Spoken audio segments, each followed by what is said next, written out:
I'm most familiar with Floyd as a violinist, but he of course played viola and all the string instruments as well. The thing that's hard to remember from this many years ago is that entertainment wasn't as easily found, and fewer visitors came up here. It was a 14-hour drive to San Francisco, but nevertheless, my parents did some crazy things.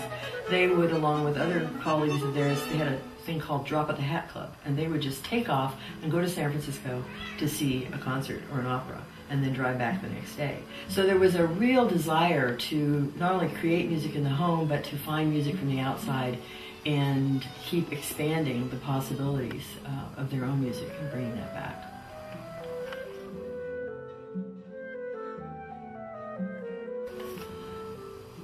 It'd be hard for me to say truthfully whether there was. I think initially, knowing both my parents, they were musicians, they were creative, they were inventive. I'm not sure that they were thinking of the long range. I think they believed that music should be easily accessible, that all kids should be able to play if they want to and have lessons, and that the question of whether you were talented or not was not an issue, that everyone should have that possibility. And chamber music was a way for more people to join in and participate without being pros. So I don't know in the first year if they were thinking, 5 years, 10 years. I doubt it. I think they were thinking, how can we get more people playing, sort of, again, at the drop of a hat. Chamber music is something you can do anytime, anywhere, if you can find a couple of other people to play with you. And you don't need a lot of fancy equipment. A good volume of Mozart quartets will get you started.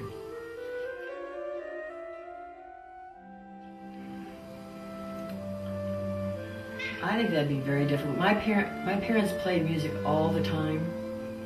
I grew up with music. I didn't know that it wasn't normal to grow up under a grand piano. It wasn't till I was an adult that I realized that most people had ceilings. I had a grand piano over my head as a child, and so they played together. My mother and father played sonatas together, piano and cello. They played chamber music. They played in the symphony at Humboldt, as well as Carmel and Brit Symphony. And then they traveled around the world and played with other people. So music was a constant, and there wasn't really a favorite that I could put my finger on. And the things, I grew up with that music in my head, and so it all feels very personal to me. And it rapidly grew by word of mouth. And there was only 1 year when there was any official advertising for the workshop, and that was back in 1960, and they got names from the Amateur Chamber Music Players Society, folks in the West Coast that belonged to the society, and they passed also information out at the Music Educators Conference, which was being held in San Jose in 1960, and everything else has been word of mouth, and it just kept growing and growing. By the time I was director, we were up to 3 weeks, and there was still a huge waiting list. And I contacted Walt Dahlin over who's department chair at Chico State, and I'd known him for a while, and I'd done some performing over at Chico, and explained what the situation was, and so he invited me to come over and talk with some other administrators, and a week of workshop was started over there the following year, and basically the same format. And that format was based on Charlie and Floyd's philosophy. This is an extensive experience, not an intensive experience. And in 1 week's time, people would be scheduled to play in 5 different groups, 5 different instrumentations, different people, reading different music, and freelancing all sorts of music that they wanted to by making up their own groups, and then hearing programs every evening. In 1 week's time, it was possible that any given individual would experience a couple hundred pieces of music. That was just phenomenal. And people really enjoyed the playing rather than the intensive experience where they were assigned to one group and one piece of music, and some star coach would grill them on it, and they might get to perform it at the end of the workshop, or they might not. And so this extensive experience was just extremely popular. People started buying better and better instruments. They started taking private lessons. It was just so incredibly rewarding for all of us that were on the staff to see this musical growth in the individuals. It seemed to me that they were so interested in chamber music and they enjoyed playing chamber music together themselves. Charlie's wife, Jean, was a wonderful cellist, and Floyd was violin player, and Charlie was pianist, and they had this regular piano trio, and they played all the time together. And they were always putting on programs, and I really think their original hope was that people would really enjoy playing chamber music together with friends, with people that they might meet somewhere, and that it would just be a growing experience.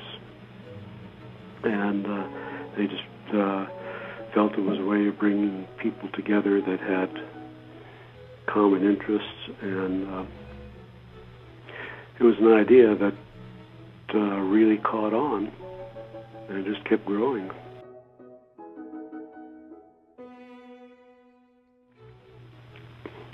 I drove up and got there kind of late afternoon. It was mid to late summer, something like that. I guess it was later in the summer because the Bach Festival was still going on into July. And it was one of those days that just happened to be nice and sunny, and the trees were just gorgeous driving through the redwood forest. And I was pretty awestruck with how beautiful the area was. And the fact that I think one thing that helped, that the climate, of course, during the summer is pretty cool, and folks would be coming from Southern California or wherever where it was hot, and they could just play chamber music all day and all night and never get overheated. Well, I suppose the first piece that comes to mind, I'll name a couple of pieces. It's a woodwind quintet by Darius Milhaud called Chimney of King Rene, and just really love that piece.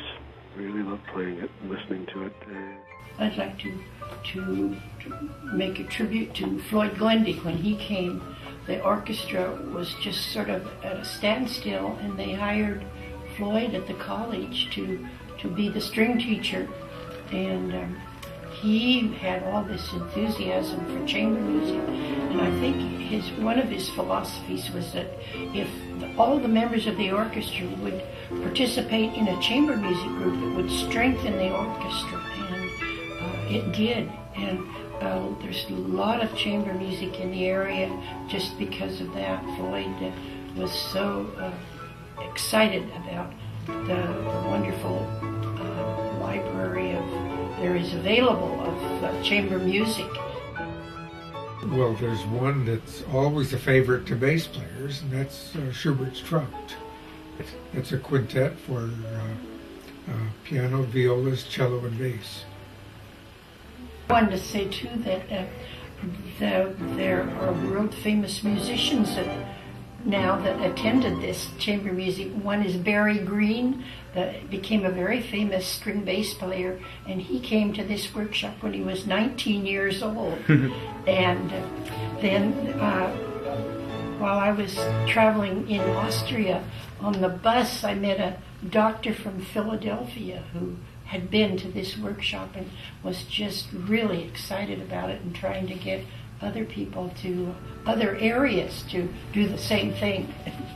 Well, anyway, Phil and Val came to the workshop